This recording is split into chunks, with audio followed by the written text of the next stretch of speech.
तीन मूर्ख ब्राह्मण। एक छोटे से गांव में राम, श्याम और गोपाल नाम के तीन ब्राह्मण रहते थे। खूब पढ़े लिखे होने के बावजूद वे अपनी मूर्खता के लिए जाने जाते थे। एक दिन उन्होंने एक गांव के बारे में सुना जहां एक जादुई पेड़ के बारे में कहा जाता था कि वह इच्छाएं पूरी करता है। अपनी इच्छाओं की पूर्ति की संभावना से उत्साहित होकर तीन ब्राह्मण जादुई पेड़ को खोजने के लिए यात्रा पर निकल पड़े।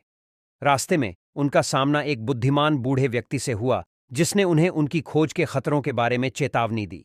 बूढ़े व्यक्ति की सलाह को नजरअंदाज करते हुए ब्राह्मणों ने अपनी यात्रा जारी रखी और अंततः जादुई पेड़ के साथ गांव पहुंचे।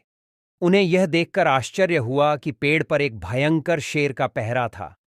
राम, पहले ब्राह्मण, ने सोचा कि वह अपने शास्त्रों के ज्ञान का उपयोग करके शेर को समझा सकता है। दूसरे ब्राह्मण श्याम को विश्वास था कि वह अपने ऊंचे मंत्रों से शेर को डरा सकता है। तीसरे ब्राह्मण गोपाल ने सोचा कि वह शेर के पास से छिपकर उसे मात दे सकता है। हालांकि उनके प्रयास बुरी तरह विफल रहे। शेर ने उनके कार्यों से प्रभावित न होकर उनका पीछा किया। तीनों ब्राह्मण अब भयभीत और विनम्र होकर सलाह लेने के लिए बुद्धिमान बूढ़े व्यक्ति के पास लौट आए।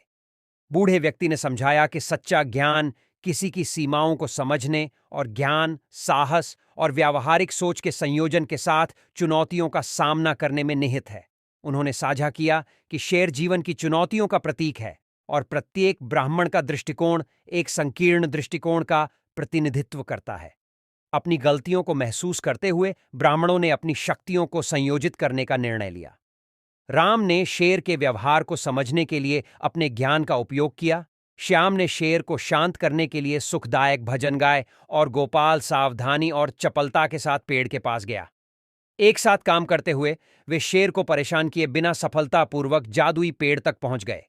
परिणामस्वरूप पेड़ ने उन्हें ज्ञान की सामूहिक इच्छा पूरी की। तीनों ब्राह्मण न केवल ज्ञान का उपहार लेकर बल्कि एक मूल्यवान सबक लेकर भी अपने गांव लौटे कि सच्ची सफलता तब मिलती है जब व्यक्ति एक साथ काम करते हैं, अपनी शक्तियों को जोड़ते हैं और अपनी सीमाओं को स्वीकार करते हैं। कहानी का नैतिक यह है कि सहयोग, ज्ञान और विनम्रता सफलता की ओर ले जाती है और दूसरों की ताकत को पहचानना और उनका सम्मान करना आवश्यक है। यदि आपको यह वीडियो जानकारीपूर्ण लगे तो कृपया लाइक और सब्सक्राइब करें ताकि जब भी मैं ऐसे वीडियो बनाऊं तो वे आप तक सबसे पहले पहुंच सकें।